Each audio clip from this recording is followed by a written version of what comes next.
क्या आपने कभी सोचा है कि मोबाइल और इंटरनेट के बिना हमारी दुनिया कैसी होती? क्या जीवन ठहर सा जाता या फिर उसमें एक अनकही सादगी और अपनापन झलकता? यह कहानी हमें वापस ले जाती है उस दौर में जब संवाद का हर माध्यम दिल से दिल तक पहुंचता था। तो आइए शारदा और आराध्या के साथ एक यात्रा पर चलें, एक ऐसी दुनिया में जहां मोबाइल नहीं, लेकिन दिलों का जुड़ाव था। शारदा अपनी पुरानी मिट्टी की कोठरी के सामने बैठी थी। ठंडी हवा में चूल्हे की हल्की आंच उसे सुकून दे रही थी। उसकी पोती आराध्या, जो शहर में पली बड़ी थी, पास ही बैठी अपने मोबाइल में व्यस्त थी। उसे देखते हुए शारदा मुस्कुराई।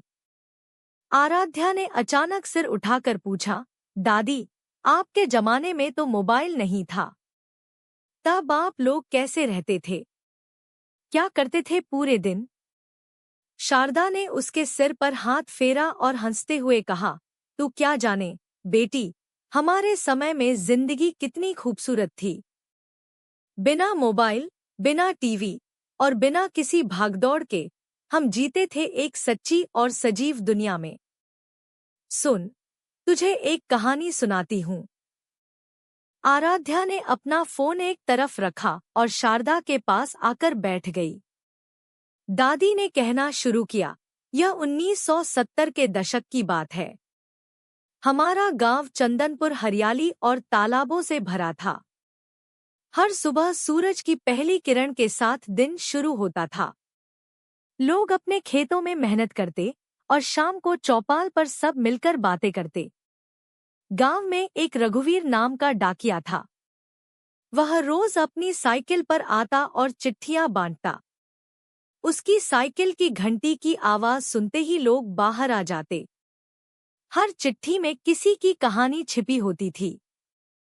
एक बार रघुवीर गीता के घर चिट्ठी लेकर पहुंचा। चिट्ठी उसके पति रमेश की थी, जो शहर में मजदूरी करता था। रमेश ने लिखा था कि वह 6 महीने बाद घर आएगा और बच्चों के लिए मिठाई और गीता के लिए साड़ी लेकर आएगा। गीता ने उस चिट्ठी को इतनी बार पढ़ा कि उसे कंठस्थ हो गया। वह हर बार मुस्कुराती और बच्चों से कहती, देखो, तुम्हारे पिताजी आ रहे हैं। उस चिट्ठी का इंतजार गीता के लिए किसी त्योहार से कम नहीं था। शारदा ने थोड़ी देर रुककर चूल्हे में लकड़ी डालते हुए कहा, हाँ, और मेला।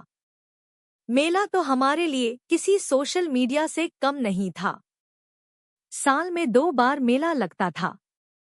वहां हम अपने रिश्तेदारों से मिलते, खरीदारी करते और मिठाइयाँ खाते। मुझे याद है, एक बार मैं और मेरी सहेली शांति मेले में गई। उसने कहा, चल, तेरे लिए चूड़ियाँ लेती हूँ। और मैंने कहा, नहीं, पहले मिठाई खाते हैं। हम दोनों हंसते खिलखिलाते मेले में घूमते रहे। मेला ही हमारे रिश्तों को और मजबूत बनाता था। आराध्या ने उत्सुकता से पूछा, दादी, तब मनोरंजन कैसे होता था? शारदा ने मुस्कुराकर कहा, रात में जब खाना खा लिया जाता तो सभी चौपाल पर इकट्ठा होते। बुजुर्ग कहानियां सुनाते और बच्चे बड़े ध्यान से सुनते। मुझे याद है, मेरे दादाजी ने एक बार एक राजा की कहानी सुनाई थी। वह राजा अपनी प्रजा से कहता था कि हर कोई एक पेड़ लगाए। आज भी हमारे गांव के पुराने पेड़ उसी राजा के समय के हैं। हम बच्चों ने भी पेड़ लगाने की ठानी थी। सुनते सुनते आराध्या जैसे खो गई। उसने पूछा, लेकिन दादी, जब कोई शादी या बड़ा काम होता था तो मोबाइल या फोन के बिना आप लोग कैसे सबको बुलाते थे? शारदा ने हंसते हुए कहा, बेटी, तब हमारी जुबान ही हमारा मोबाइल थी। एक खबर एक से दूसरे तक पहुंचती और पूरा गांव इकट्ठा हो जाता।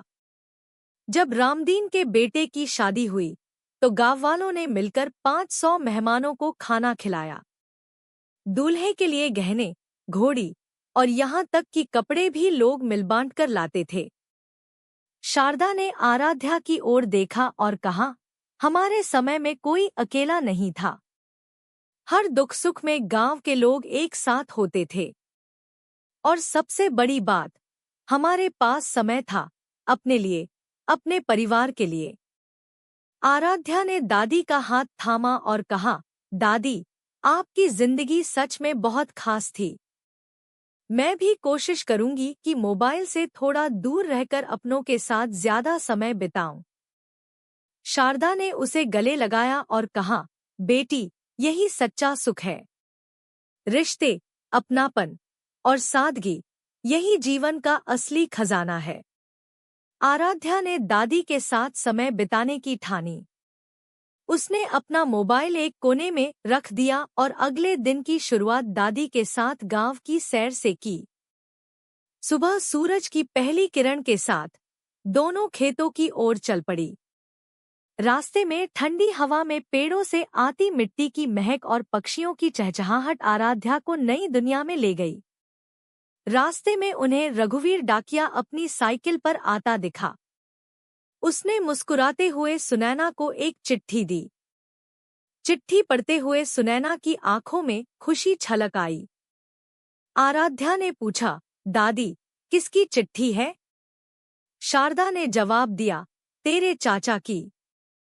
वह लिखते हैं कि इस बार दिवाली पर गांव आएंगे। आराध्या को चिट्ठी की सादगी और उसमें छिपी भावनाओं ने छू लिया। उसने दादी से कहा, दादी, यह सब सच में बहुत सुंदर है। चिट्ठी पढ़ते वक्त जो एहसास होता है वह वीडियो कॉल में कहाँ मिलता है। दोपहर में आराध्या ने गांव के बच्चों को देखा। वे गिल्ली डंडा खेल रहे थे। कुछ बच्चे आम के पेड़ पर चढ़कर पके आम तोड़ रहे थे। उसने पहली बार देखा कि बच्चों के चेहरे कितने खुश और संतोष से भरे थे। उनके पास मोबाइल नहीं था, फिर भी वे खुशी खुशी अपने खेल में व्यस्त थे। आराध्या बच्चों के पास गई और उनके साथ गिल्ली डंडा खेलने लगी। बच्चों ने उसे खेल सिखाया और कुछ ही देर में वह भी उस खेल में रम गई। खेलते खेलते एक बच्चे ने कहा, दीदी, हमारे पास सिर्फ ये खेल हैं, पर यही हमें बहुत मजा देते हैं। यहाँ हर चीज में मस्ती है। पेड़ों के नीचे बैठकर बातें करना, मिट्टी में खेलना। शाम को दादी आराध्या को गांव की चौपाल पर ले गईं। चौपाल पर ढोलक की थाप पर गीत गाए जा रहे थे। कोई लोकगीत गा रहा था तो कोई अपनी कहानियां सुनाता। बुजुर्गों ने अपने समय के किस्से सुनाए। एक बुजुर्ग ने कहा, आजकल के लोग बहुत जल्दी में हैं। पहले का समय अलग था। लोग घंटों बैठकर सिर्फ बातें करते थे।